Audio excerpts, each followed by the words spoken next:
ప్రభునందు ప్రియమైన వాళ్ళారా, దేవుని నామమున మీ అందరికీ నా హృదయపూర్వక వందనములు తెలియజేస్తూ, ముందుగా మీకు తెలియజేసిన విధంగా పరమగీతము అన్న ఈ పుస్తకంలోనికి మనము ఇప్పుడు ప్రవేశించబోతున్నాం.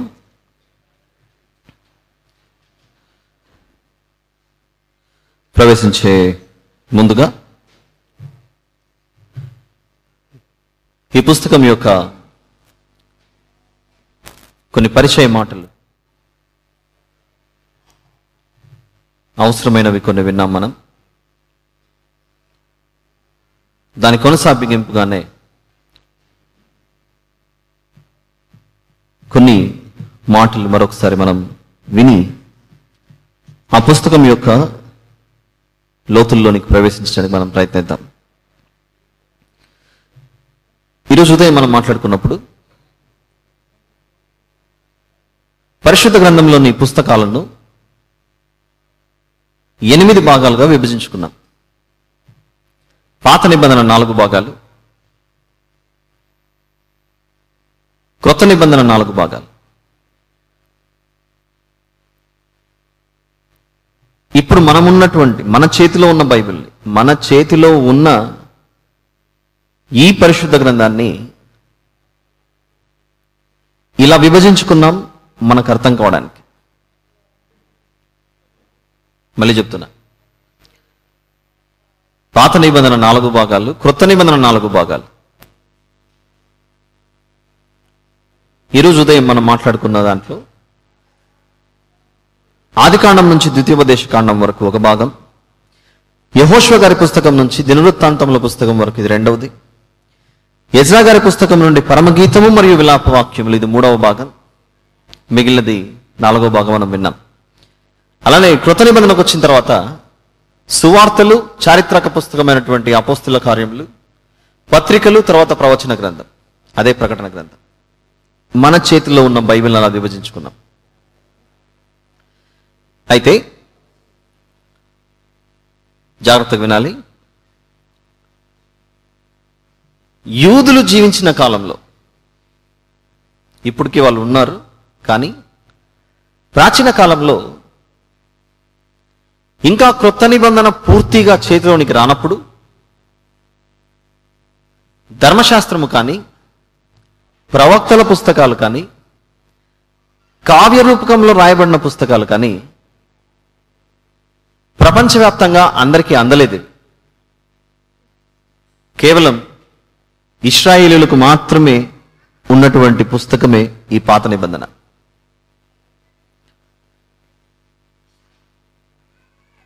అప్పుడు ఆనాటి యూదులు మనం ఈరోజు ఎలాగైతే 8 భాగాలుగా విభజించుకున్నామో ఈ గ్రంథాన్ని, ఆనాటి యూదులు కూడా ఈ పాత నిబంధనను 3 భాగాలుగా విభజించుకున్నారు. మళ్ళీ చెప్తున్నాను, మనం ఎలాగైతే మన చేతిలో ఉన్న పరిశుద్ధ గ్రంథాన్ని మనకు అర్థం కావడానికి 8 భాగాలుగా విభజించుకున్నామో, ఆనాటి యూదులు పాత నిబంధన గ్రంథాన్ని వారికి అర్థం కావడానికి 3 పార్ట్స్గా డివైడ్ చేసుకున్నారు దీన్ని. అందులో మొదటిది ధర్మశాస్త్రం, లా. ఇది వారి విభజన గురించి మాట్లాడుతున్నాను, వారి విభజన గురించి. ధర్మశాస్త్రం ఒకటైతే ప్రవక్తల పుస్తకాలు, ప్రవక్తల పేర్ల మీదుగా రాయబడినటువంటి పుస్తకాలు, అది మరొక భాగమైతే, ఇక మిగిలిన 3వ భాగమే వారు విభజించుకున్నది కెటుబీన్ అని ఇంకొక సెట్ తయారు చేసి పెట్టుకున్నారు. హెబ్రీ భాషలో అది. ఆ హెబ్రీ భాషలో పిలువబడినటువంటి ఆ కెటుబీన్నే రాను తర్వాతి కాలంలో సెటుబీమ్ అని పిలిచారు. సెటుబీమ్. CETUBIN.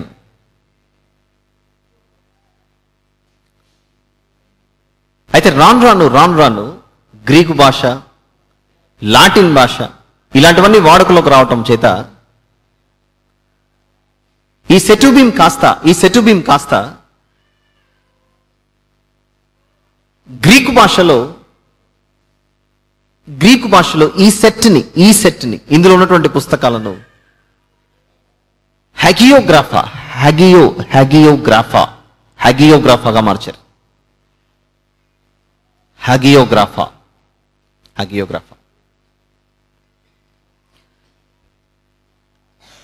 ధర్మశాస్త్రము ఒక భాగమైతే ప్రవక్తల పుస్తకాలు ఒక భాగమైతే మిగిలిన పుస్తకాలన్నింటినీ ఇలా కెటుబీన్గా దాన్ని గ్రీకు భాషలో హ్యాగియోగ్రాఫాగా మార్చారు. ఎందుకు ఈ విభజన జరిగింది అనడానికి ఒక చిన్న వివరణ మీకు ఇస్తాను, జాగ్రత్తగా వినాలి. ఒక యెషయా గారి పుస్తకమైన, ఇర్మియా గారి పుస్తకమైన, యెహెజ్కేల్ గారి పుస్తకమైన ఇలాంటి ప్రవక్తల పుస్తకాలు ఏవైతే ఉన్నాయో వీరు చేసిండేది ఏంటంటే వారి నోటి చేత ప్రకటించి రాశారు. అంటే ఓరల్గా ఒకవైపు ప్రకటన జరిగింది, రాయడం జరిగింది. ఇది ప్రవక్తల పుస్తకాలు. ప్రకటిస్తూ రాసిన పుస్తకాలు ప్రవక్తల పుస్తకాలు. ఇక ధర్మశాస్త్రం అయితే మోషే గారికి ఇచ్చాడు దేవుడు, ఆయన ప్రకటించారు ఇశ్రాయేలీయులకు, దాన్ని రాశారు కూడా జరిగింది. అయితే మిగిలిన ఈ సెటుబీమ్ లేదా హ్యాగియోగ్రాఫా అని దేన్నైతే మనం మాట్లాడుకుంటున్నామో ఇవి లిఖితపూర్వకంగా రాయబడ్డాయే కానీ ప్రజలలోకి వెళ్ళి ప్రకటించినట్లు మనకు కనపడవు. లిఖితపూర్వకంగా రాయబడ్డాయి కానీ దేవుడు మీ కొరకు ఇలా చెబుతున్నాడు అని ప్రజలందరినీ సమకూర్చి అలా చెప్పినటువంటి ప్రకటించినటువంటి పుస్తకాలు కావు అన్నట్లు కనబడతాయి.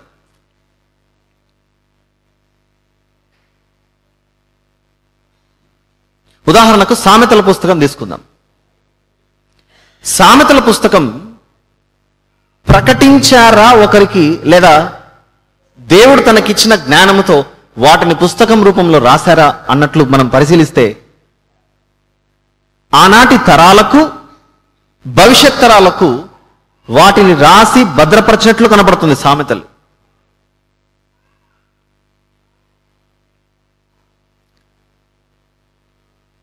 దేవుని వాక్యం కలిగి ఉన్నటువంటి కీర్తనలుగా, పాటలుగా ఆ పాటలు కనబడతాయి కానీ ఎలాగైతే ఒక ఇర్మియా గారు పెందలకడ లేచి ఇర్మియా గారు సువార్త ప్రకటించారో, అలానే ఆమోసు గారు ఏ విధంగా అయితే ప్రజలను దేవుని వైపుకు మరలించడానికి వారు వెళ్ళి ప్రకటించినట్లుగా కీర్తనల పుస్తకం మనకు కనపడదు. అవి రాసి పుస్తకం రూపంలో, అంటే ఆనాటి కాలంలో ఈ చుట్టల రూపంలోను వాటిని రాసి భద్రపరిచి పెట్టారు.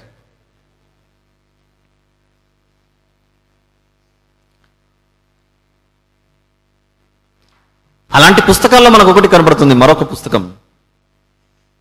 ఇలాంటి పుస్తకాలు వరుసగా చెప్తున్నాను మీ అండర్స్టాండింగ్ కొరకు. ప్రకటన జరగకుండా వాటిని రాసి భద్రపరిచిన పుస్తకాల ఒకసారి ఇండెక్స్ దానిలోనికి వెళ్ళి చూస్తే, ఒకటి కీర్తనల గ్రంథం, 2 సామెతలు, యోబు గారి పుస్తకం. యోబు గారు కూడా వెళ్ళి ప్రకటించారు, ఆయన బాధను వ్యక్తపరుస్తూ రాసినటువంటిది అది. ఈ 3 పుస్తకాల తర్వాత ఆ యూదుల విభజనలో ఉన్నటువంటి ఈ కెటుబీమ్ లేదా సెటుబీమ్ హ్యాగియోగ్రాఫాగా పిలువబడుతున్న ఈ భాగం ఏదైతే ఉందో, ఈ భాగంలో 4వ పుస్తకమే క్యాంటకిల్స్ గా విభజింపబడింది. క్యాంటకిల్స్ అంటే సాంగ్ ఆఫ్ సాంగ్స్ లేదా సాంగ్ ఆఫ్ సొలొమోన్, మన తెలుగు భాషలో పరమగీతము. మళ్ళీ చెప్తున్నాను. పాత నిబంధనను వీరు 3 భాగాలుగా విభజించుకున్నారని చెప్పాను. 1 ధర్మశాస్త్రం, 2 ప్రవక్తల పుస్తకాలు, 3 గ్రీకు భాషలో హగియోగ్రాఫాగా పిలువబడుతున్న మరొక భాగం ఇది. అందులో ఏ పుస్తకాలు కనబడుతున్నాయి అని అంటే 1 కీర్తన, 2 సామెతలు, 3 యోబు గ్రంథం, 4 పరమగీతం. ఆ వరుస క్రమం చెప్తున్నాను. దీని తర్వాత ఉన్నటువంటిదే రూతు గారి పుస్తకం, విలాప వాక్యాలు, ప్రసంగి, ఎస్తేరు గ్రంథం, మనకిప్పుడు వివరించబడుతున్న దానియేలు గారి గ్రంథం, ఎజ్రా మరియు నెహమ్యా. ఎజ్రాను నెహమ్యాను మనం ఈరోజు వేరువేరు పుస్తకాలుగా చూస్తున్నాం, కానీ ఈ యూదులు చదువుకున్నటువంటి యూదుల విభజనలో ఉన్నటువంటి విభజన ఎజ్రా గారి పుస్తకం, నెహమ్యా గారి పుస్తకం 2 కలిపి వారు చదువుకునేవారు. ఆ తర్వాత మనం ఉదయం చారిత్రక పుస్తకాలు అని చెప్పేసి మన అండర్స్టాండింగ్ కొరకు మనం చెప్పుకున్నాం, కానీ యూదులు విభజించుకున్న ఈ విభజనలో దినవృత్తాంతముల 2 గ్రంథాలను కూడా ఇందులోనికే చేర్చారు. దినవృత్తాంతముల 2 గ్రంథాలను, మొదటి దినవృత్తాంతములు, దినవృత్తాంతములు 2వ గ్రంథం, ఈ 2 గ్రంథాలను కూడా దీనిలోకి చేర్చారు. ఈ విభజన మనకు అర్థమైంది కనుక ఈ పరమగీతం అన్న పుస్తకాన్ని క్రీస్తు శకం 4వ శతాబ్దంలో పోప్ డామసిస్ I అన్న వ్యక్తి ఇందులో ఉన్నటువంటి ముఖ్యాంశాలను లేదా ఈ పుస్తకాలన్నిటినీ తర్జుమా చేయడానికి పాత నిబంధనలోని పుస్తకాలు, తర్వాత మత్తయి సువార్త, లూకా సువార్త, ఈ సువార్తల పుస్తకాలన్నిటినీ అర్థమయ్యే విధంగా తర్జుమా చేయమని జెరోమ్ అన్న వ్యక్తిని అపాయింట్ చేసి, జెరోమ్ అన్న వ్యక్తిని అధికారికంగా అతన్ని నియమించి ఈ పుస్తకాలను ట్రాన్స్లేట్ చేయమని చెప్పినప్పుడు ఆయన గమనించినటువంటిది క్రీస్తు శకం 4వ శతాబ్దం. ఇది అన్ని పుస్తకాలు ఎప్పుడైనా చదవచ్చు, ఏ వయసులో అయినా చదవచ్చు, కానీ పరమగీతం పుస్తకం మాత్రం యూదుల దేశంలో ఉన్నటువంటి అలవాటు ఏంటంటే చదవబోతున్న ఆ వ్యక్తికి కనీసం 30 సంవత్సరాలు దాటాలి, ఆత్మీయంగా కొంచెమన్నా ఎదగాలి. ఆ ఎదుగుదల ఎప్పుడు వస్తుందంటే ఒక వ్యక్తి యొక్క వయస్సు కనీసం 30 సంవత్సరాలైనా దాటితే అప్పుడు పరమగీతం చదివే ఎలిజిబిలిటీ మీకు వస్తుంది, కానీ అంతవరకు పరమగీతం మీకు అర్థం కాదు అని యూదులు చెప్పుకునేవారు. అని జెరోమ్ అన్న వ్యక్తి దీన్ని తర్జుమా చేసినప్పుడు లాటిన్ భాషలోనికి ఆయన గమనించినటువంటి పద్ధతి అది. ఇది ఎప్పుడు జరిగిందంటే AD 382 క్రీస్తు శకం 382లో, అది 4వ శతాబ్దం. అది ఈ పుస్తకం చదవాలి అని అంటే ఆత్మీయంగా కొంచెం ఎదుగుదల ఉంటేనే ఇది సాధ్యమవుతుంది అర్థం చేసుకోవడానికి, లేకపోతే సాధ్యం కాదు. గనుక ఆ దేశంలో పుట్టిన పిల్లలు కనీసం 30 సంవత్సరాలు వచ్చేంత వరకు ఈ పుస్తకాన్ని చదవటానికి పర్మిషన్ ఇచ్చేవాళ్ళు కాదట ఇశ్రాయేలు దేశంలో.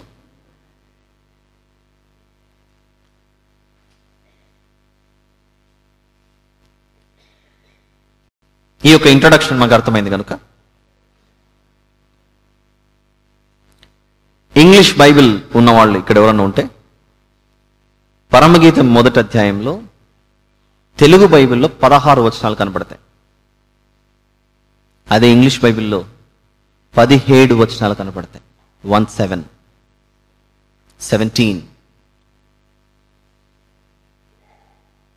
ఈరోజు ఉదయం మీకు నేను 107 అన్నానా 117 అన్నానా 107 అన్నాను ఎన్ని వచనాలు, దాన్ని 117 చేసుకోండి. 107 కాదు, అది ఆ ఫ్లోలో అలా చెప్పుకుంటూ వెళ్ళిపోయాను. 117 ఇంగ్లీష్ బైబిల్ అయితే 117. మొదటి అధ్యాయంలో 17 వచనాలు ఇంగ్లీష్ బైబిల్లో కనబడతాయి,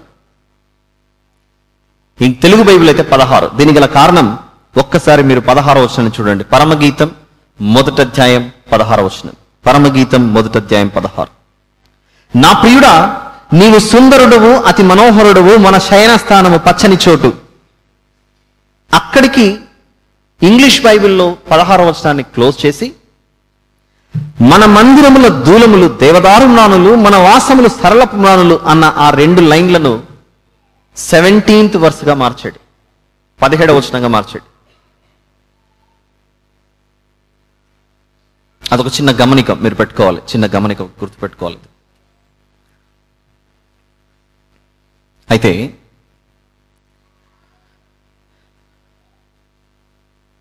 ఈ పుస్తకం ఎవరు రాశారు, దీనిలో ఉన్న భావం ఏంటి, ఎవరు రాశారు అని అంటే మొదటి వర్షంలో కనబడుతుంది అది సొలొమోను గారు రాశారని. రాసింది సొలొమోను గారైనా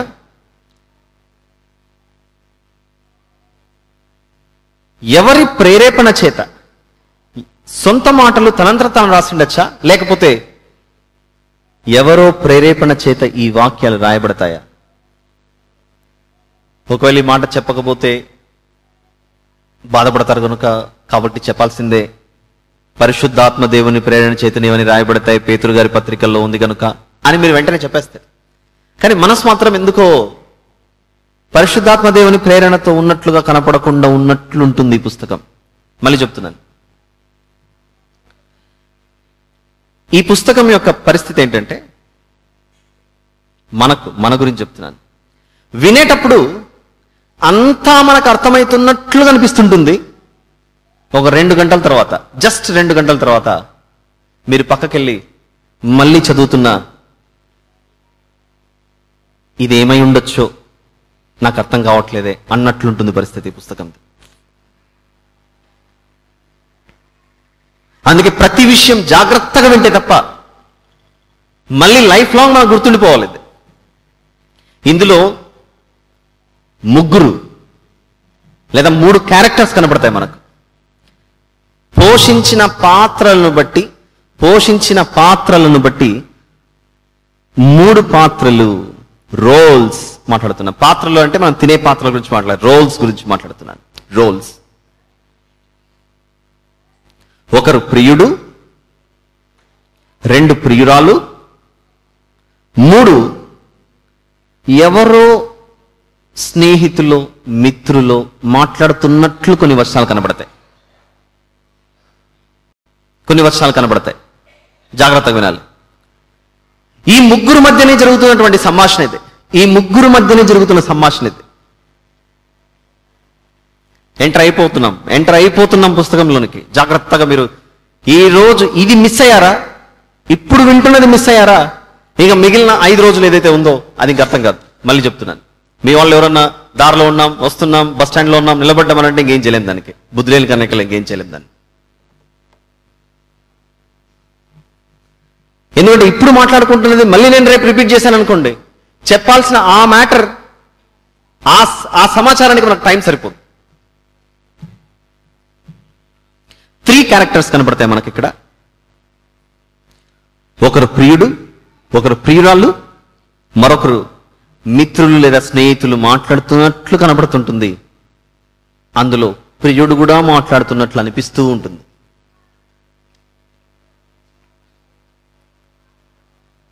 ఇప్పుడు దీంట్లో మళ్ళీ ఉపభాగంగా మళ్ళీ విభజిస్తూ ఎవరెవరు ఎన్నిసార్లు మాట్లాడారు.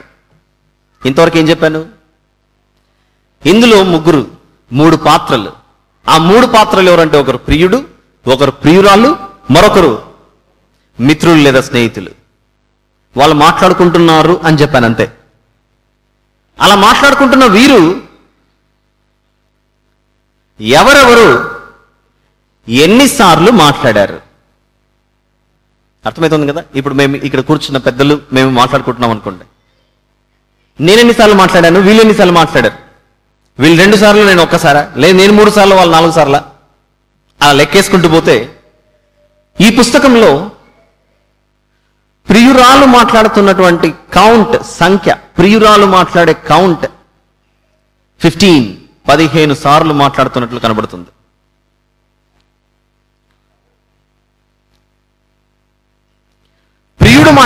ప్రియుడు మాట్లాడేటువంటి సంఖ్య, కౌంట్, సంభాషణ 11.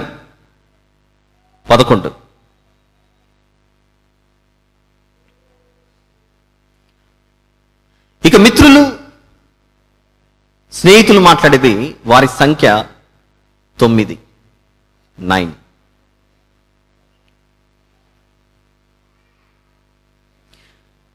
ఎవరెవరు ఎక్కడెక్కడ ఏ ఏ వచనాలలో మాట్లాడుతున్నారో నేను మీకు విభజన ఇచ్చాను అనుకోండి, మిగిలినంత మీకు సులభంగా అర్థమైపోయే అవకాశం ఉంటుంది కనుక ఇప్పుడు జాగ్రత్తగా బైబిల్ తీసి పరమగీతం 1వ అధ్యాయం 2 నుంచి, అంటే 2వ వచనం నుండి 4వ వచనంలో నన్ను ఆకర్షించుము, మేము నీ యుద్ధకు పరుగెత్తి వచ్చేదము, రాజు తన అంతఃపురంలోనికి నన్ను చేర్చుకొనెను. అంతవరకు ప్రియురాలు మాట్లాడిన మొదటి సంభాషణ అది. కొంచెం గ్రౌండ్లోకి దిగుతున్నాం గనుక, ఎంటర్ అయిపోతున్నాం గనుక, ఎంతమంది మాట్లాడుకుంటున్నారు ఈ పుస్తకంలో చెప్పండి. నంబర్ 1, ఎంతమంది మాట్లాడుకుంటున్నారు ఈ పుస్తకంలో? 3. ఆ ముగ్గురు క్యారెక్టర్స్ ఎవరెవరు? 1 ప్రియుడు, 2 ప్రియురాలు, 3 మిత్రులు లేదా స్నేహితులు. ఆ తర్వాత మనం నెక్స్ట్ ఎంటర్ అయ్యిండేదే ప్రియుడు ఎన్నిసార్లు మాట్లాడాడు, ప్రియురాలు ఎన్నిసార్లు మాట్లాడింది, మిత్రులు లేదా స్నేహితులు ఎన్నిసార్లు మాట్లాడారన్న కౌంట్ మనం ఇప్పుడు చూస్తున్నాం, ఆ లెక్క చూస్తున్నాం. అందులో భాగంగా 1వ అధ్యాయంలో మొదటి సంభాషణ ప్రియురాలుది కనబడుతోంది కనుక ప్రియురాలు యొక్క కౌంట్ మొత్తం మనం చూడబోతున్నాం ఇప్పుడు. 2వ వచనం నుండి 4వ వచనం వరకు నన్ను ఆకర్షించుము, మేము నీ యుద్ధకు పరిగెత్తి వచ్చేదము, రాజు తన అంతఃపురంలోనికి నన్ను చేర్చుకొనెను. అంతవరకు ప్రియురాలు మాట్లాడిన సంభాషణ 1. ప్రియురాలు సంభాషించిన దానిలో మొదటిది. ప్రియురాలు ఇవన్నీ మనం ముగించుకొని తర్వాత ప్రియుడికి వచ్చే తర్వాత మిత్రుల దగ్గరకు వద్దాం. జంప్ అయిపోతున్నాను. సెకండ్ సంభాషణ, సెకండ్ కమ్యూనికేషన్, సెకండ్ టాకింగ్. 5వ వచనంలో యెరూషలేము కుమార్తెలారా అనందు చూసారా? అక్కడ నుండి 7వ వచనంలోని చివరి భాగం, నీ జతకాండ్ల మందల యొద్ద నేను ఎందుకు ఉండవలను. ఇది నంబర్ 2, ప్రియురాలు మాట్లాడినటువంటి 2వ సంభాషణది. ఇప్పుడు ప్రియురాలు మాట్లాడిన మూడవది 12వ వచనం, రాజు విందుకు కూర్చుండి ఉండగా అక్కడ ప్రారంభమై 14వ వచనంలో కర్పూరపు పూగుత్తులతో సమానుడు అనందు చూసారా? అంటే 14వ వచనం చివరి వరకు. ఇది ఎన్నోది? 3. నంబర్ 3. అలానే ఇప్పుడు ఒక చిన్న సమస్యలో పడతాం. 4వ దగ్గరకు వచ్చేసరికి 4లోకి వచ్చేసరికి చిన్న సమస్యలో పడతాం. కారణం ఏంటంటే తెలుగు బైబిల్లో అది కలిసి ఉంది, ఇంగ్లీష్ బైబిల్లో మాత్రం డివైడ్ అయి ఉంది. అది 16వ వచనంలో నా ప్రియుడా నీవు సుందరుడువు, అతి మనోహరుడువు, మన శయన స్థానము పచ్చని చోటు. ఈ మాట ప్రియురాలు మాట్లాడుతున్నటువంటి 4వది. అయితే మన మందిరముల దూలములు దేవదారుణానులు, మన నివాసములు సరళ పునానులు అన్న ఈ మాట ఉంది చూసారా? ఇందులో ప్రియుడు మాట్లాడుతున్నట్లుగా ఉంటుంది మనకు, ఇంగ్లీష్ బైబిల్లో అలా ఉంటుంది. కానీ ఇద్దరు కలిసి ఒక చోట కూర్చొని మాట్లాడుతున్నట్లు కనబడుతుంది కనుక మన మందిరముల దూలములు దేవదారు మ్రానులు, మన వాసములు సరళపు మ్రానులు, ఆ ఒక్క మాటను, ఆ 2 లైన్లను మాత్రం మీరు ఇంకొక రిమార్క్ రాసుకొని అది ప్రియుడు కూడా మాట్లాడుతున్నట్లు పెట్టుకోండి.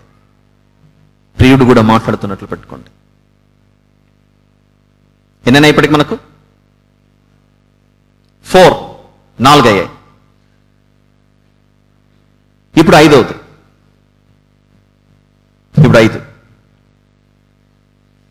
రెండవ అధ్యాయంలో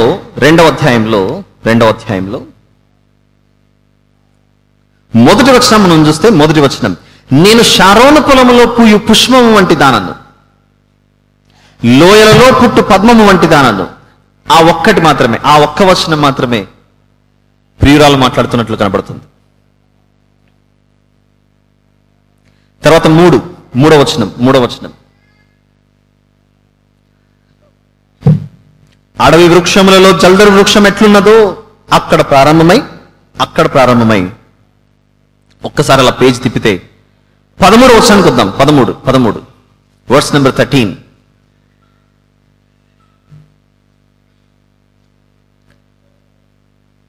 వర్స్ నెంబర్ 13. అంజూరపు కాయలు పక్వం అగుచున్నవి, ద్రాక్ష చెట్లు పూత పట్టి సువాసనిచ్చుచున్నవి.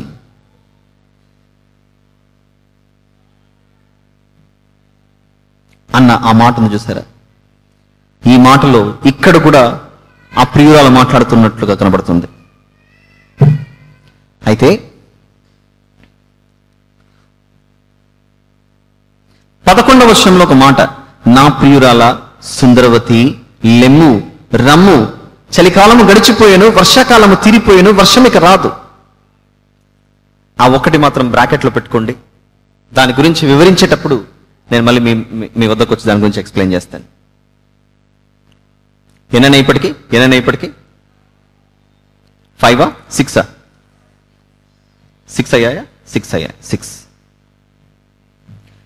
ఇప్పుడు నంబర్ 7. ఇదే 2వ అధ్యాయం 16వ వచనం నుండి 2వ అధ్యాయం 16, నా ప్రియుడు నావాడు, నేను అతని దానను అని 16వ వచనం ప్రారంభమై ఎక్కడ ముగుస్తుందంటే ఈ సంభాషణ 3వ అధ్యాయం చివరి మాట అంటే 11వ వచనం చివరి మాట. 11వ వచనంలో, సియోను కుమార్తెలారా వేయించేయుడి, కిరీటము ధరించిన సొలొమోను రాజును చూడుడి, వివాహ దినమున అతని తల్లి అతనికి పెట్టిన కిరీటము చూడుడి, ఆ దినము అతనికి బహు సంతోషకరము అని 3వ అధ్యాయం ముగించబడింది చూసారా? అంటే 2వ అధ్యాయం 16 నుంచి 3వ అధ్యాయం మొత్తం ప్రియురాలు మాట్లాడుతున్న సంభాషణ.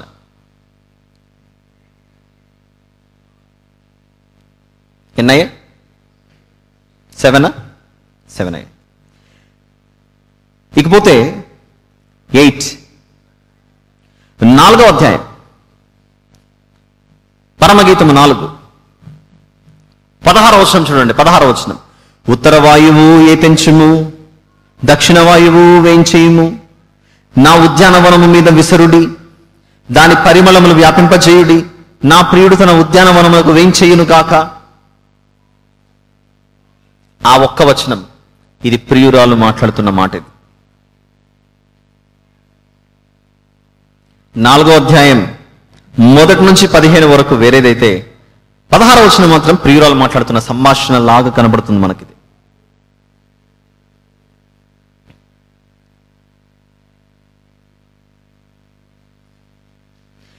ఇప్పుడు 5వ అధ్యాయానికి వస్తున్నాం.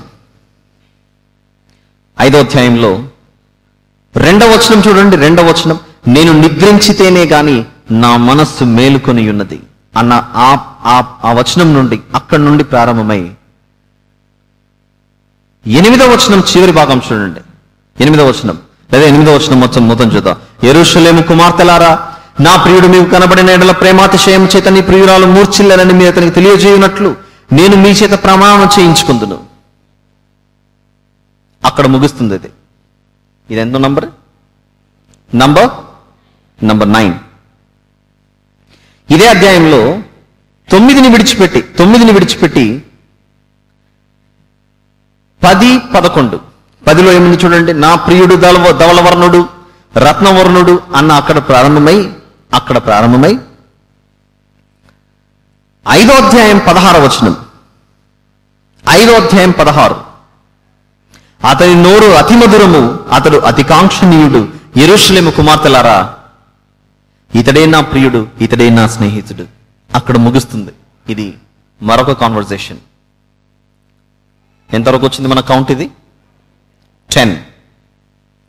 ఇప్పుడు 6వ అధ్యాయం 2వ వచనం 2, 3. 6వ అధ్యాయం 2, 3 వచనాలు. ఉద్యానవనమునందు మేపుటకును అని ప్రారంభమై 3వ వచనంలో నేను పద్మములలో మేపుచున్న నా ప్రియుని గానను అతడును నావాడు. This is number 11. ఇలా ఇంకొంచెం ముందుకొచ్చి 6వ అధ్యాయం కాస్త దాటుకొని 7వ అధ్యాయం 9వ వచనం దగ్గర కొంచెం ఆగండి. 7వ అధ్యాయం 9వ వచనం. నీ నోరు శ్రేష్ఠ ద్రాక్షరసం వలెనున్నది. దాన్ని సెలెక్ట్ చేసుకోకండి, డోంట్ సెలెక్ట్ దట్. అయితే 9వ వచనంలో ఆ శ్రేష్ఠ ద్రాక్షరసము నా ప్రియునికి మధుర పానీయము అనందు చూసారా? అక్కడి నుండి 8వ అధ్యాయం 4వ వచనం వరకు, 8వ అధ్యాయం 4వ వచనం వరకు, యెరూషలేము కుమార్తెలారా, లేచుటకు ప్రేమకు ఇచ్చ పుట్టు వరకు లేపకయు కలతపరచకయు నుందుమని నేను మీ చేత ప్రమాణము చేయించుకుందును. అంతవరకు ప్రియురాలు మాట్లాడుతున్న మరో సంభాషణ ఇది. కౌంట్ ఎంతవరకు వచ్చింది? 12 అయిందా? 12. ఇప్పుడు 8వ అధ్యాయం 8లో 5వ వచనం బ్రేక్ అయ్యండి, వెంటనే రాసుకోకండి. 5వ వచనంలో జల్దరు వృక్షము క్రింద అని 3వ లైన్లో ఉంటుంది. ఆ జల్దరు వృక్షము క్రింద నేను నిన్ను లేపి తిని అన్న అక్కడి నుండి 7వ వచనం అగాధ సముద్ర జలము ప్రేమను ఆర్పజాలదు, నదీ ప్రవాహములు దాన్ని ముంచివేయజాలవు, ప్రేమకై ఒకడు తన స్వాస్థ్యమంతా ఇచ్చినను తిరస్కారము అతడు త్రోసివేయబడును అన్న అక్కడి వరకు మరొక సంభాషణ. ఎన్నై? How many? 13. Let's see the 14th one now. 10వ వచనం నుండి 12వ వచనం వరకు నేను ప్రాకారము వంటి దాననైతిని అని 10వ వచనంలో ప్రారంభమై 12వ వచనంలో నా ద్రాక్షవనము నా వశమున ఉన్నది, సొలొమోను ఆ 1000 రూపాయలు నీకే చెల్లును, దాన్ని కాపు చేయు వారికి 200 వచ్చును. ఇది ప్రియురాలు మాట్లాడుతున్న మరో సంభాషణ. 14 అయ్యాయా? 14 అయ్యాయా? Good. And the last and final one 14వ వచనం. నా ప్రియుడా త్వరపడుము, లఘువైన ఇర్రివలే ఉండుము, గంధవర్గ వృక్ష పర్వతం మీద గంతులు వేయు లేడి పిల్లవలే ఉండము. ఎంత సింపుల్గా అయిపోయింది చూడండి చివరి అధ్యాయం. ఇలా 15 కాన్వర్సేషన్స్, 15 సంభాషణలు ప్రియురాలు మాట్లాడుతున్నట్లు మనకు కనబడుతుంది. ఇప్పుడు ఆలస్యం చేయక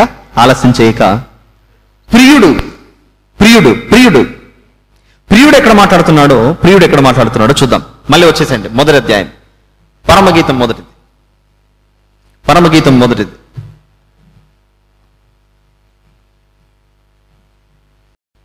9వ వచనం.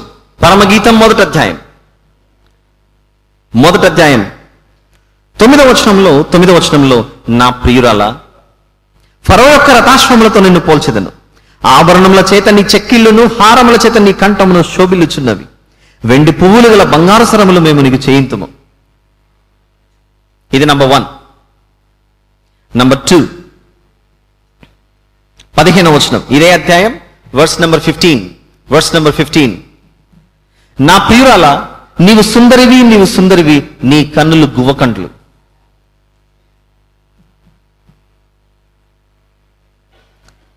నంబర్ 3 16వ వచనంలోని చివరి 2 లైన్లు, అంటే ఇంగ్లీష్ బైబిల్లో నంబర్ 17th వర్స్ ఇది. మన మందిరముల దూలములు దేవదారు మ్రానులు, మన వాసములు సరళపు మ్రానులు. అయిందా? ఇప్పుడు సెకండ్ చాప్టర్, 2వ అధ్యాయం. 2వ అధ్యాయంలో 2వ వచనం. బలు రక్కసి చెట్లలో వల్లి పద్మము కనబడున్నట్లు స్త్రీలలో నా ప్రియురాలు కనబడుచున్నది. 2వ అధ్యాయం 2వ వచనం. ఎన్నొచ్చాయి మనకి ఇక్కడికి? 4.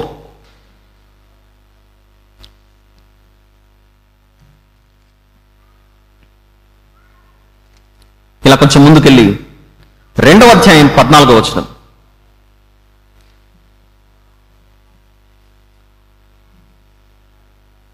లేదా 2వ అధ్యాయం 13వ వచనంలోని చివరి లైన్ చూడండి. చివరి లైన్ 13వ వచనంలోని చివరి లైన్, నా ప్రియురాల సుందరవతి లెమ్ము రమ్ము అన్న అక్కడ ప్రారంభమై 15వ వచనంలో మన ద్రాక్ష తోటలు పూత పట్టి ఉన్నవి, ద్రాక్ష తోటలను చెరుపు నక్కలను పట్టుకునుడి, సహాయము చేసి గుంటల నక్కలను పట్టుకునుడి అన్నంత వరకు మరొక సంభాషణ ప్రియుడు మాట్లాడుతున్నటువంటిది.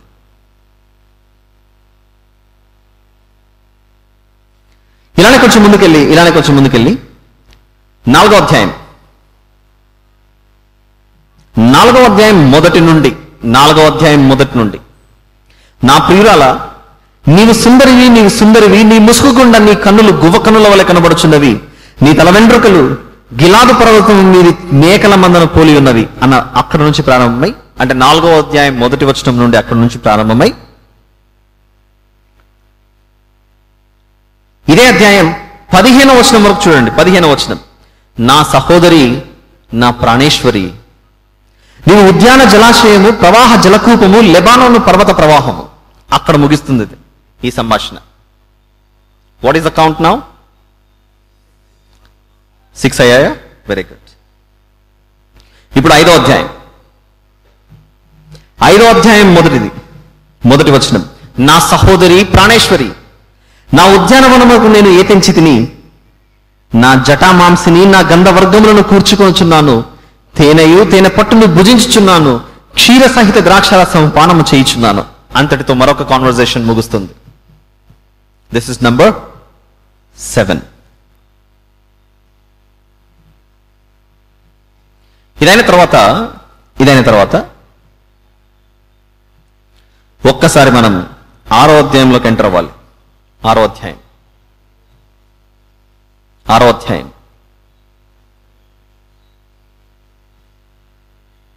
4వ వచనం చూద్దాం. 4వ వచనం, నా సఖి, నీవు తిర్సా పట్టణం వలె సుందరమైన దానవు, యెరూషలేమంత సౌందర్యవంతురాలవు. ఆ వచనంలో అక్కడ ప్రారంభమై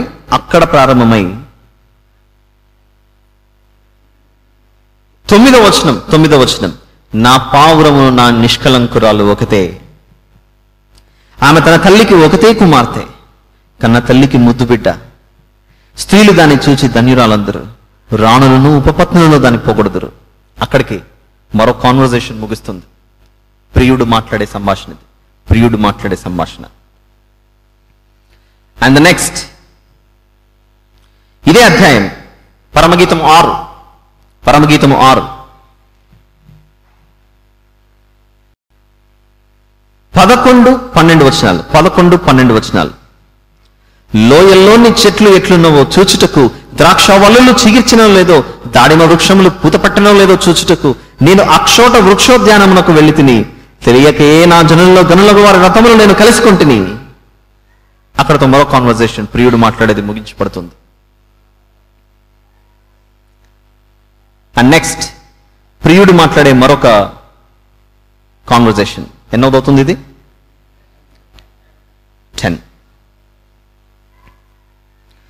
6వ అధ్యాయం 13వ వచనం ముందు చూసారా? 6వ అధ్యాయం 13వ వచనం. ఈ 13వ వచనంలో చివరి 2 లైన్లు క్వశ్చన్ మార్కులు ఉన్నాయి చూడండి. Question marks. శూలమ్మితి యందు మీకు ముచ్చట పుట్టించినదేది? ఆ వహనీయము నాటకమంత వింతైనదా? అక్కడ స్టార్ట్ అయ్యి 7వ అధ్యాయంలో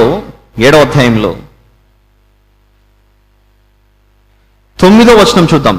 7వ అధ్యాయంలో 9వ వచనం, నీ నోరు శ్రేష్ఠ ద్రాక్షరసం వలెనున్నది. అంతటితో మరో కాన్వర్జేషన్ ముగుస్తుంది. ఎందుకంటే 9వ వచనంలో అక్కడ ప్రియుడు మాట్లాడుతున్నాడు, ప్రియురాలు మాట్లాడుతుంది కనుక 9వ వచనంలోని మొదటి లైన్, నీ నోరు శ్రేష్ఠ ద్రాక్షరసం వలెనున్నది. అంతటితో ప్రియుడు మాట్లాడే సంభాషణ, మరొక సంభాషణ ముగించబడుతుంది. నెక్స్ట్, ఇప్పుడు ఎన్నోది కావాలి మనకు? I believe this is the last and final కదా. 11వ చాప్టర్ నంబర్ 8, 8వ అధ్యాయం 13వ వచనం చూడండి. 13వ వచనం, ఉద్యానవనములలో పెంచబడిన దానా, నీ చెలికత్తెలు నీ స్వరము వినగోరుదురు, నన్నును దాని విననిమ్ము. అంతటితో ప్రియుడు మాట్లాడడం అయిపోతుంది. క్లోజ్. 15 + 11 ఎంత? ఇంకా ఎన్ని దొరకాలి మనకు? ఇంకో 9 దొరకాలి. మిత్రులు లేదా స్నేహితులు మాట్లాడుతున్నట్లు కనబడుతున్న కొన్ని మాటలు, మాట్లాడుతున్నట్లు కనబడుతున్న కొన్ని మాటలు. మళ్ళీ వద్దాం. పరమగీతం 1వ అధ్యాయం, పరమగీతం 1వ అధ్యాయం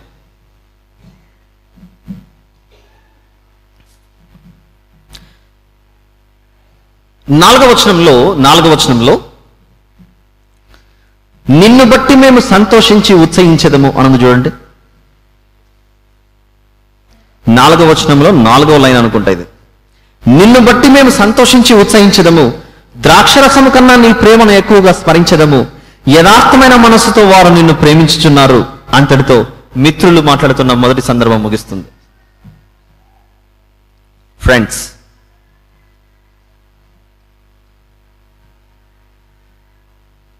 నంబర్ 2, మిత్రులు మాట్లాడిన మరో సందర్భమే 1వ అధ్యాయం 8వ వచనం. నారీమణి సుందరి, అది నీకు తెలియకపోయినా మందల అడుగు జాడలను బట్టి నీవు పొమ్ము, మంద కాపరుల గుడారముల యొద్ద నీ మేక పిల్లలను మేపుము. ఇది మిత్రులు మాట్లాడిన మరో సందర్భం.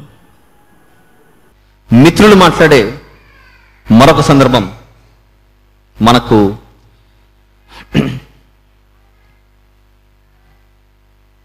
5వ అధ్యాయం. డైరెక్ట్గా 5th చాప్టర్కి జంప్ అవుతున్నాం మనం. 5వ అధ్యాయం, పరమగీతము 5.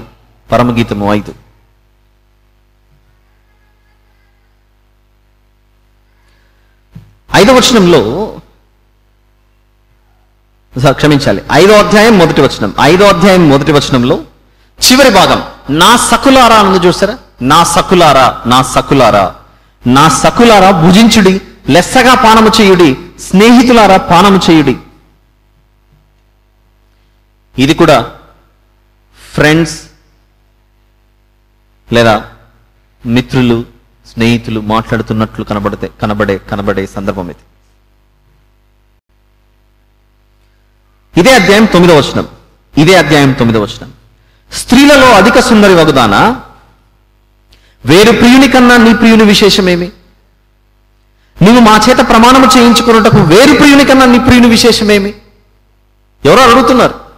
నువ్వు ప్రియుని కొరకు ఇంత పరిగెత్తున్నావు కదా, ఇంత నీ ప్రియునికి ఉన్న ప్రత్యేకత ఏంటి అని అడుగుతున్నట్లు కనబడుతున్న మరొక సందర్భం ఇది. ఎన్నయ్యా మనకు? ఇప్పుడు చాప్టర్ నెంబర్ 6.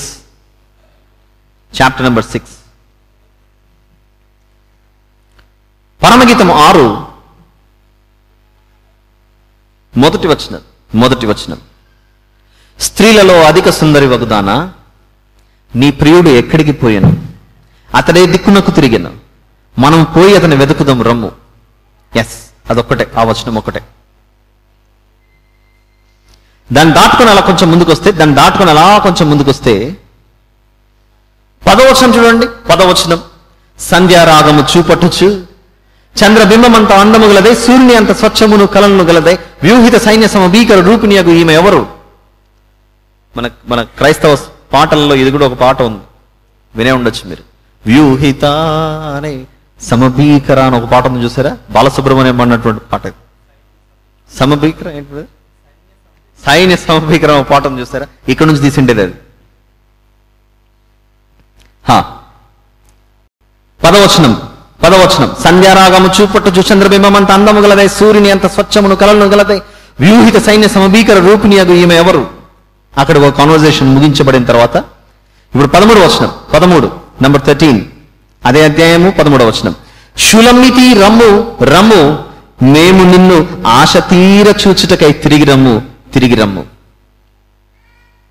13వ వచనం 2 భాగాలుగా ఉంది కనుక అక్కడికే క్లోజ్ చేసేసుకోండి. షూలమ్మితి రమ్ము రమ్ము నుంచి మేము నిన్ను ఆశ తీర చూచుటకే తిరిగి రమ్ము. అదైపోయిన తర్వాత ఇప్పుడు 8వ అధ్యాయం 8వ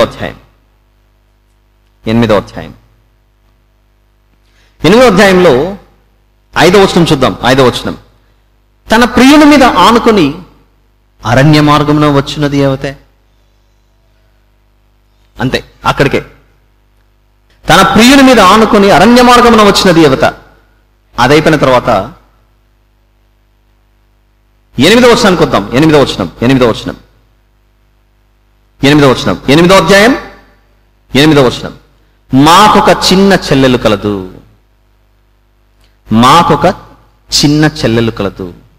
దానికి ఇంకను వయస్సు రాలేదు. వివాహకాలం వచ్చినప్పుడు మేము దాని విషయమై ఏమి చేయుదుము? అది ప్రాకారం వంటిదాయన, మేము దానిపైన వెండి గోపురం ఒకటి కట్టుదము. అది కవాటం వంటిదాయన, దేవదారుణంతో దానికి అడ్డులను కట్టుదము. ఇంతటితో మిత్రులు మాట్లాడుతున్న మరో సందర్భం ముగిస్తుంది. 9వ వచనం చూద్దాం. 8వ అధ్యాయం 9వ వచనం, అది ప్రాకారం వంటిదాయన, మేము దానిపైన వెండి గోపురం ఒకటి కట్టుదుము. అది కవాటం వంటిదాయన, దేవదారుణంతో దానికి అడ్డులను కట్టుదుము. ఇదంతా మిత్రులకు, తర్వాత ఉపపత్నులకు, చెలికత్తెలకు, ఇలాంటి వారికి జరుగుతున్న సందర్భం ఇది. ఇవే మిత్రులు మాట్లాడిన 9 సందర్భాలు. అయితే ఈ పుస్తకం ప్రారంభమయ్యేటప్పుడు ఇది ఎవరు రాశారు? మొదటి వచనంలోనే ఉంది చూడండి ఆ మాట. సొలొమోను రచించిన పరమగీతం. మనందరికి తెలుసు, ఈయన ఎన్నో కవితలు రాశాడని, ఎన్నో సామెతలు రాశాడని మనకు తెలుసు. అయితే ఎన్ని కవితలు రాశాడు, ఎన్ని సామెతలు రాశాడో మనం ఒకసారి చూస్తే, రాజుల మొదటి గ్రంథం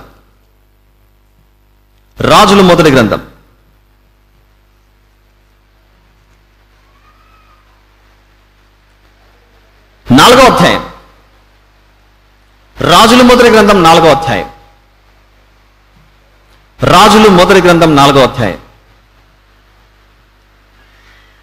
32వ వచనాన్ని మనం చూస్తే, 32వ వచనం, అతడు 3000 సామెతలు చెప్పెను, 1005 కీర్తనలు రచించెను అని సామెతలు రాసినటువంటి ఈ సొలొమోను గారే, ప్రసంగి రాసినటువంటి సొలొమోను గారే, పరమగీతం కూడా ఈయనే రాశారు అని మనకు ఖచ్చితమైన ఆధారం కనబడుతుంది. పరమగీతం మొదటి అధ్యాయంలో మొదటి వచనం. పరమగీతం మొదటి అధ్యాయం మొదటి వచనంలో. అయితే ఒక విషయం మనం గమనించాలి. ఇక్కడ ఒక విషయం గమనించాల్సినటువంటి పరిస్థితి, జాగ్రత్తగా చూడాలి. పేతురు గారు రాసినటువంటి మొదటి పత్రిక,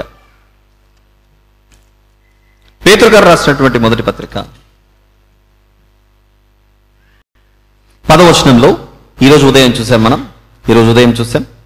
పేతురు గారు రాసినటువంటి మొదటి పత్రిక మొదటి అధ్యాయం 10వ వచనంలో, నీకు కలుగు ఆ కృపను గూర్చి ప్రవచించిన ప్రవక్తలు ఈ రక్షణను గూర్చి పరిశీలించుచు తమ యందున్న క్రీస్తు ఆత్మ, క్రీస్తు విషయమైన శ్రమలను గూర్చి, వాటి తర్వాత కలుగబో మహిమలను గూర్చి ముందుగా సాక్ష్యమిచ్చినప్పుడు, ఆ ఆత్మ ఏ కాలమును ఎట్టి కాలమును సూచించుచు వచ్చినో దాన్ని విచారించి పరిశోధించిరి.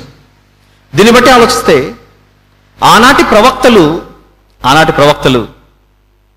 ఎలాగైతే లేఖనాలను పరిశోధించి అందులో యేసు ప్రభువును తెలుసుకోవాలని ప్రయత్నించారో, ప్రతి వచనంలో కూడా మీరు ఇలానే ఆలోచించాలి, మీరు ఈ విధంగానే ఆలోచించాలి అని యేసు ప్రభు చెప్పిన సందర్భం మనం చూస్తే లూకాసు వార్త 24. లూకాసు వార్త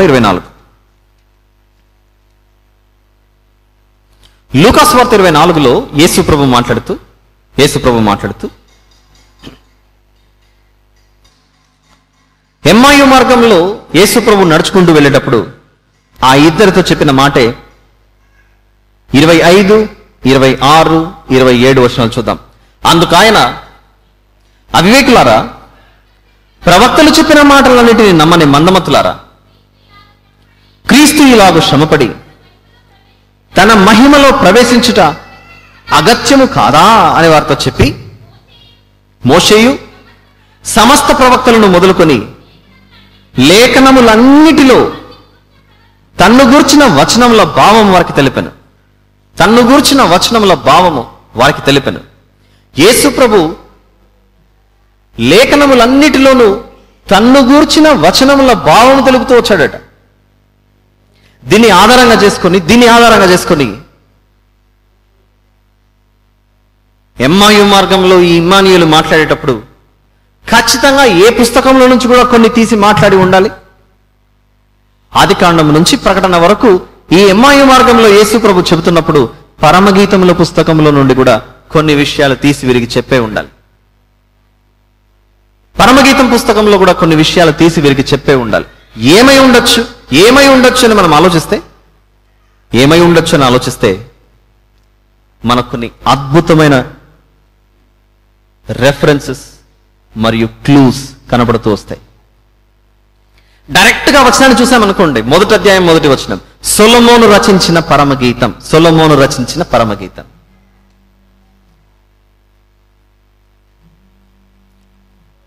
సొలొమోను రాశాడా?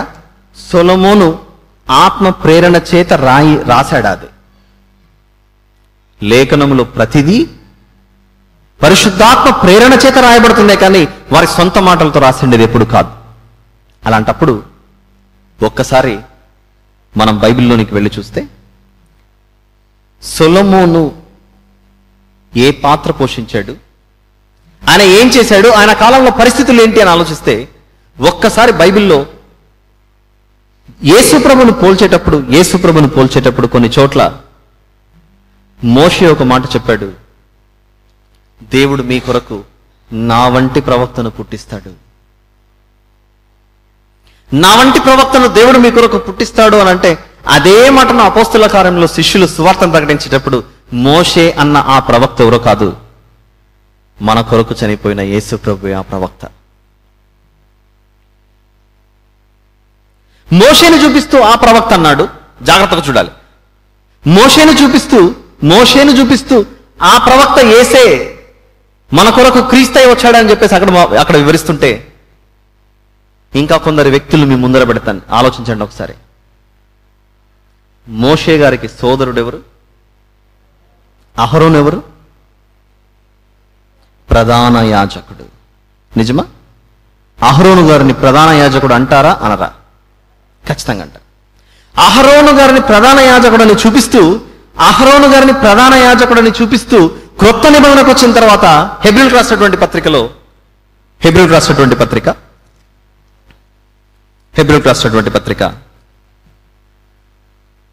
4వ అధ్యాయం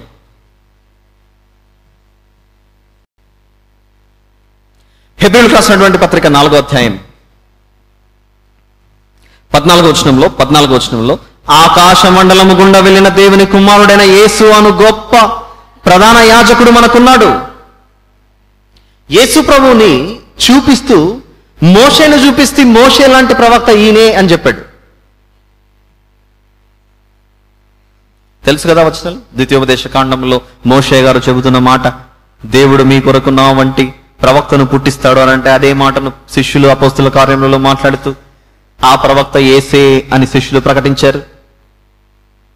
అలానే పాత నిబంధనలో అహరోను గారైన ప్రధాన యాజకుడైన ఆయనను చూపిస్తూ క్రొత్త నిబంధనకు వచ్చిన తర్వాత అపోస్తలుడైన పౌలు గారు ప్రధాన యాజకుడు అహరోను కాదు, ఆ పాత్ర మాత్రమే పోషించాడు, నిజమైన ప్రధాన యాజకుడు మనకు ఒకరున్నారు, ఆయనే క్రీస్తు. అహరోనును చూపించి ప్రధాన యాజకుడు అన్నాడు, మోషే గారిని చూపించి ప్రవక్త అన్నాడు. మరి దావీదు గారిని చూద్దామా? దావీదును చూపించి ఇర్మియా గ్రంథం ఇర్మియా గారు రాసినటువంటి పుస్తకం 33వ అధ్యాయం. ఇర్మియా గ్రంథం 33. ఇర్మియా గ్రంథం 33 15వ వచనం. ఆ దినములలో ఆ కాలమందే నేను దావీదునకు నీతి చిగురును మొలిపించెదను, అతడు భూమి మీద నీతి న్యాయములను అనుసరించి జరిగించును, ఆ దినములలో యూదావారు రక్షింపబడుదురు, యెరూషలేము నివాసులు సురక్షితముగా నివసింతురు.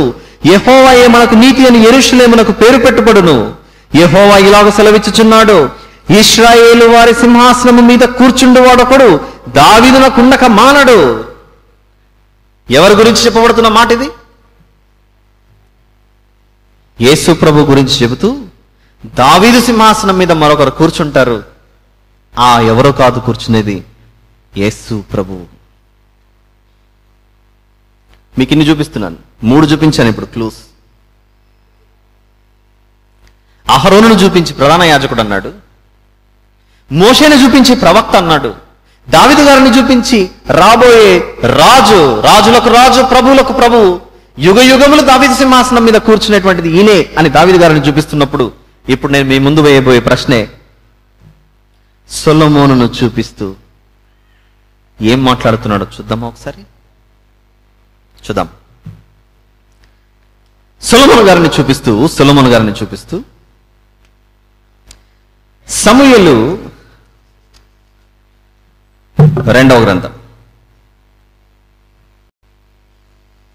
సమూయేలు 2వ గ్రంథంలో బాలుడైన సొలొమోను పుట్టినప్పుడు, ఇప్పుడు ఏ వచనం వింటున్నారు మీరు? ఏ వచనం వింటున్నారంటే సొలొమోను రచించిన పరమగీతం అన్న ఆ మొదటి వచనంలో సొలొమోను అని రాయబడిన ఆ పదం గురించి మనం ఆలోచిస్తున్న మాట ఇది. We just entered into the just first reference. సమూయేలు 2వ గ్రంథం 12వ అధ్యాయం 24వ వచనం. తర్వాత దావీదు తన భార్య అయిన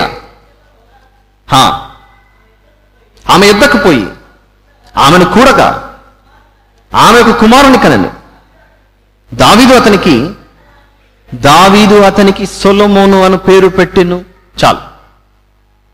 అసలు దావీదుకు వెంటనే సొలొమోను అని పెట్టాలా అన్న ఆలోచన ఎందుకు వచ్చింది, ఎలా వచ్చింది అని ఆలోచిస్తే, ఒక్కసారి దినవృత్తాంతములు మొదటి గ్రంథం, వేరే పేరు పెట్టిండొచ్చుగా. ఆ కాలంలో ఎన్నో పేర్లు ఉన్నాయిగా. ఎన్నో పేర్లు ఉన్నప్పుడు దావీదు గారు సొలొమోన్ అనే ఎందుకు పెట్టాలి పేరు? సొలొమోన్ అనే ఎందుకు పెట్టాలి పేరు అని ఆలోచిస్తే, దినవృత్తాంతములు మొదటి గ్రంథం 22లో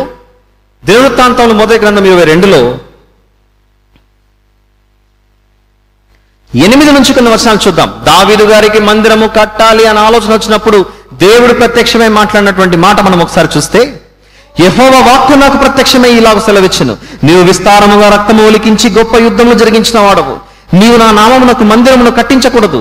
నా సన్నిధిని నీ విస్తారముగా రక్తము నేల మీదకి ఓడ్చితివి. నీకు పుట్టబోవు ఒక కుమారుడు. దేవుడు మాట్లాడుతున్నాడు దావీదు గారితో. ఏమంటున్నాడంటే, నీకు పుట్టబోవు ఒక కుమారుడు సమాధానకర్తగా నుండును. నీకు పుట్టబోవు ఒక కుమారుడు సమాధానకర్తగా నుండును. చుట్టూ ఉండు అతని శత్రువులందరినీ నేను తోలివేసి అతనికి సమాధానము కలుగజేతును. అతనికి సమాధానం, అతని కాలంలో సమాధానం, అతని కాలంలో దేశానికి సమాధానము అని అర్థమునిచ్చు సొలొమోను అను పేరు పెట్టబడును అని దేవుడు చెప్పగా అప్పుడు దావీదు గారు సొలొమోను అని పేరు పెట్టాడు అక్కడ. అంటే సొలొమోను అన్న పదానికి అర్థం ఏంటి? ఇప్పుడు సమాధానకర్త. సొలొమోను అన్న పదానికి సమాధానకర్త అయితే, ఒక్కసారి దీన్ని తీసుకెళ్లి సొలొమోను రచించిన పరమగీతం అన్న చోట సొలొమోనును తీసి ఈ పదాన్ని చేర్చి చూడండి, మీకేం కనపడుతుందో. సమాధానకర్త రచించిన పరమగీతం. అయితే ఈ పుస్తకాన్ని మనం విభజన చేసేటప్పుడు 3 క్యారెక్టర్స్ చూసాం. ఒకరు ప్రియుడు, ఒకరు ప్రియురాలు, మరొకరు స్నేహితులు. అయితే సొలొమోను గారు కనబడుతున్నది సమాధానకర్తగానే కనబడుతున్నాడు, కానీ ప్రియుడుగా కనపడలేదుగా. ఇంకా ప్రియుడుగా కనపడడం లేదుగా ఇంకా.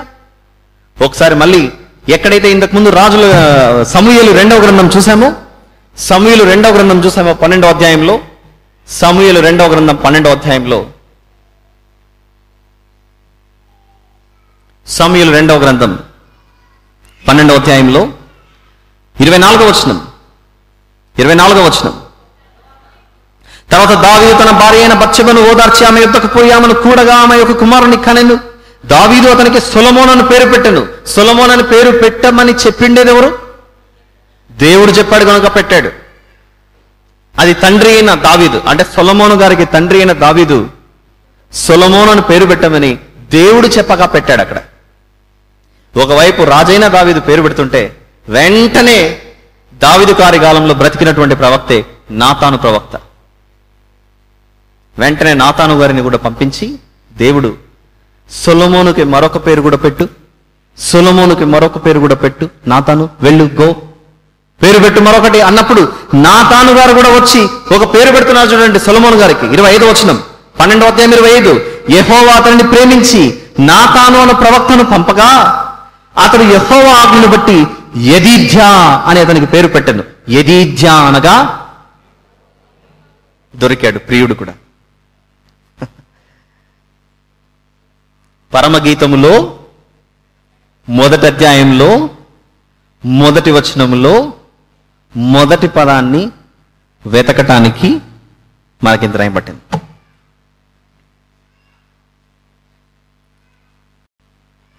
ఇప్పుడు సొలొమోను అన్న పదానికి అర్థం సమాధానకర్త అయితే, ఆ పుస్తకం అంతా ప్రియుడు ప్రియుడు అని కనబడితే ఎవరా ప్రియుడు అని అంటే చెప్తున్నాడు, నా దాసుడు నా ప్రవక్త అయిన నాతానును పంపగా నాతాను వెళ్లి సొలొమోనుకి ఏమని పేరు పెట్టాడు? యెహోవాకు ప్రియుడు అని పేరు పెట్టాడు. ఆ ప్రియుడే యెదీద్యా.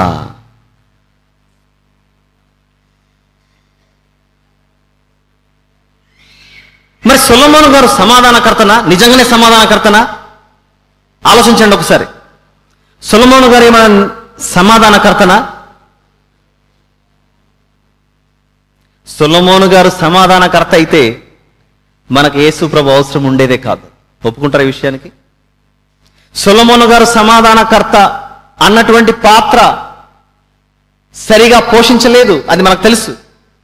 చివరికి దేవుడికి దూరం అయ్యాడు ఆయన ముగింపు జీవితంలో. అయితే మత్తయి సువార్తలోనికి ఒక మాట చూసి మనం ముందుకెళ్దాం. మత్తయి సువార్త 6వ అధ్యాయం. యేసు ప్రభు సొలొమోను గారి సందర్భాన్ని చూపిస్తూ 29వ వచనం, అయినను తన సమస్త వైభవంతో కూడిన సొలొమోను సైతము వీటిని నొకదాని వలనైనను అలంకరింపబడలేదు. దేన్ని చూసి మాట్లాడుతున్నాడు? అడవి పువ్వులు ఎలాగో ఎదుగుచున్నావో ఆలోచించుడే, అవి కష్టపడవు ఉడకవు, అయినను తన సమస్త వైభవముతో కూడిన సొలొమోను సైతం వీటిలో నొకదాని వలనైనా అలంకరింపబడలేదు. దీని గురించే మాట్లాడుతూ ఇదే మత్తయి సువార్త 12, 42వ వచనం, విమర్శ సమయమున దక్షిణ దేశపు రాణి ఈ తరము వారితో నిలువబడి వారి మీద నేరస్థాపన చేయును. ఆమె సొలొమోను జ్ఞానం వినుటకు భూమ్యంతముల నుండి వచ్చెను. ఇదిగో సొలొమోను కంటే గొప్పవాడు ఇక్కడ ఉన్నాడు. అనంటే సొలొమోనుకు సమాధానకర్త యెదీద్యా లేదా యెహోవాకు ప్రియుడు అన్నటువంటి అర్థం వచ్చేటువంటి భావం కలిగినటువంటి పేరుంటే, యేసుప్రభు మాట్లాడుతూ నేను సొలొమోను కంటే గొప్పవాడిని అని అంటున్నాడు. మరి యేసు ప్రభుకున్న పేరేంటో ఇంకా మనం చూస్తే యెషయా గ్రంథం 9, యెషయా గ్రంథం 9 6వ వచనం, ఏలయనగా మనకు శిశువు పుట్టెను, మన కుమారుడు అనుగ్రహింపబడెను, ఆయన భుజం మీద రాజ్యభారముండును, ఆశ్చర్యకరుడు, ఆలోచనకర్త, బలవంతుడైన దేవుడు, నిత్యుడకు తండ్రి, సమాధానకర్తయగు అధిపతి అని అతనికి పేరు పెట్టబడును. సమాధానకర్తలు సొలొమోనును చూపిస్తూ మరొక సమాధానకర్తను చూడండి అని చూపిస్తున్నాడు అక్కడ. ఈ పోలిక చూస్తుంటే మనకేమర్థమవుతుందో చెప్పండి. మోషేను చూపించి ఆ ప్రవక్త యేసు ప్రభు అన్నాడు. అహరోను చూపించి ఆ ప్రధాన యాజకుడు ఎవరో కాదు, యేసు ప్రభు ఆ ప్రధాన యాజకుడు అన్నాడు.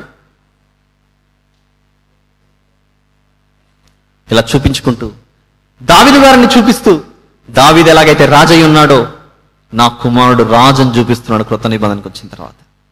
అలానే సొలొమోనును చూపిస్తూ సమాధానకర్త ఎవరో కాదు, ఆ సమాధానకర్త యేసు ప్రభు. ఆ యేసు ప్రభు ఏమై ఉన్నాడట? దేవునికి ప్రియ కుమారుడు, దేవునికి ప్రియునిగా వచ్చాడు.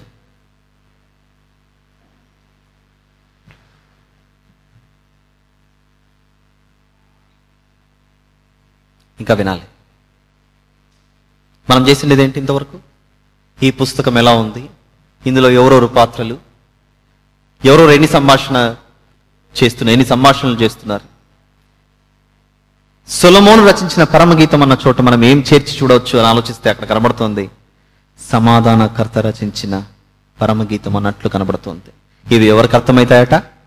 ఈరోజు ఉదయం చూసాం మనం రోమపత్రిక 8లో శరీర సంబంధులు శరీరానుసారముగా ఆలోచిస్తారు, ఆత్మ సంబంధికులు ఆత్మానుసారంగా ఆలోచిస్తారట. ఇంతేగాక ఈరోజు ఉదయం చూసిన దాంట్లో నిజస్వరూపము ఎవరిలో ఉందని చూసాం. నిజస్వరూపము క్రీస్తులో ఉంది అని అంటే ఇక్కడ చూపిస్తుంది సొలొమోన్ అయినా చూడాల్సింది మాత్రం ఎవరిని చూడాలని చెబుతున్నాడు? అక్కడ యేసు ప్రభువుని చూడండి అని చెబుతున్నాడు. అయితే ఈ పుస్తకం ఒక్క పదం మాత్రమే మనం చూసాం. ప్రభుచితమై మళ్ళీ మనం కలుసుకున్నప్పుడు ఈ ప్రియుడు ఈ ప్రియురాలు నిజంగానే యేసు ప్రభువా, లేకపోతే నిజంగా సొలొమోనా, లేకపోతే మరొకరా? ఈ ప్రియురాలు నిజంగానే ప్రియురాలా, లేకపోతే సొలొమోను ప్రేమించి వివాహమాడిన ఐగుప్తు ఫరో రాజు కుమార్తెనా, లేకపోతే మరొకరా? ఎన్ని ప్రశ్నలు వస్తున్నాయి చూడండి. సొలొమోను గారికి ఎంతమంది భార్యలు, ఎంతమంది ఉపపత్నులు? అందరు కలిపితే 1000 మంది.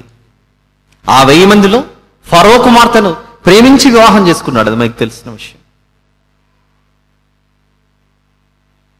తెలుసుకోవాలని ఉందా? ఫరో కుమార్తెనా? పరమగీతంలో చెప్పబడుతున్న ఆ ప్రియురాలు నిజంగానే ఫరో కుమార్తెనా, లేకపోతే మరొకరా? లేక అక్కడ యేసు ప్రభు కాదు నిజంగానే సొలొమోనా? ఇన్ని పెద్ద ప్రశ్నలు తిరుగుతున్నాయి చూసారా? ఇవన్నీ క్షుణ్ణంగా మీరు తెలుసుకోవాలనుకుంటే రేపటి వరకు ఎదురు చూడండి. ముగిస్తున్నాను. అందరికీ వందనాలు. Thank you very much. సెలవు. Thank you. ప్రార్థన చేసుకుందాం. ప్రేమ కలిగిన మా తండ్రి, కృప కలిగిన మా దేవ, పరిశుద్ధమైన మా తండ్రి, ఎంతో ఆసక్తితో మీ పిల్లలు వింటున్నారు. మీరు అర్థం చేసుకున్నట్టుకు కావలసిన జ్ఞానాన్ని మా అందరికీ మీరు దయచేయమని ప్రార్థిస్తూ, ఇంకను వినవలసినటువంటి మరొక గ్రంథ వివరణ ఉంది కనుక మా మనోనేత్రములను తెరిచి మీరు మాకు నేర్పించమని ప్రార్థిస్తూ, మా ప్రభువును ప్రియరక్షకుడైన యేసు ప్రభు వారి పేరిట ప్రార్థనకి వేడుకొంచున్నాం తండ్రి. ఆమేన్.